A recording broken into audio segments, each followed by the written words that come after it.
Hello students, today we are going to discuss how do we breathe. We normally breathe through our nose or sometimes even through our mouth. And if we close our nostril and mouth tightly, we soon start feeling uneasy and cannot hold our breath even for a minute. We cannot live for more than a few minutes without breathing air.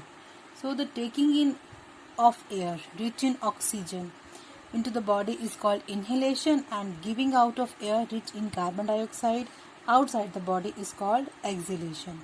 And breathing is a continuous process which gives on all the time and throughout the life of an organism.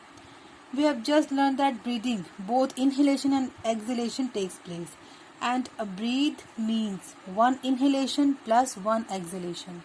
One inhalation plus one exhalation. It makes a one breathe. So the number of times a person breathes in a minute is called the breathing rate.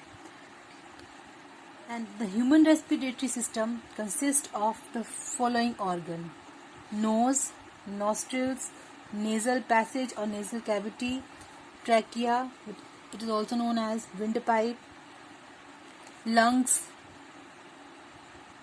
bronchi, bronchioles and alveoli.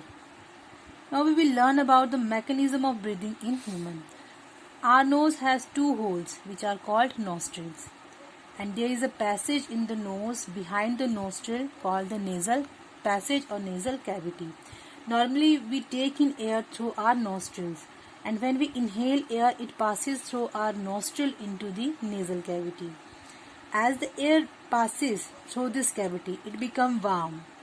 It also gets moistened by the mucus secreted by the membrane lining of the nasal cavity, and dust and other particles present in the air get trapped by the mucus or a slimy liquid that is present in our nose and hair present in the nasal cavity. Now from the nasal cavity or nasal passage, the clean, moist and warm air passes into the trachea or windpipe, and the trachea branches into two thinner tubes. This is trachea, and it is branches into two thinner tubes known as trachea or windpipe, and it branches into two thinner tubes called the bronchi, and singular we call it bronchus, which enters into the lungs. These are lungs. Now after entering the lungs, each bronchus or each bronchi divides to form a large number of smaller tubes called the bronchioles. These are the smaller tubes. These are called bronchioles. And the bronchioles have tiny sacs or bag-like structures at their ends. These are called alveoli.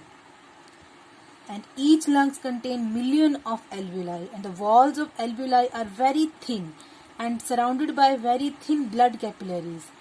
The air from the trachea through the bronchi and bronchioles finally enters the alveoli, and the oxygen of the air diffuses out from the thin walls of the alveoli into the blood capillaries.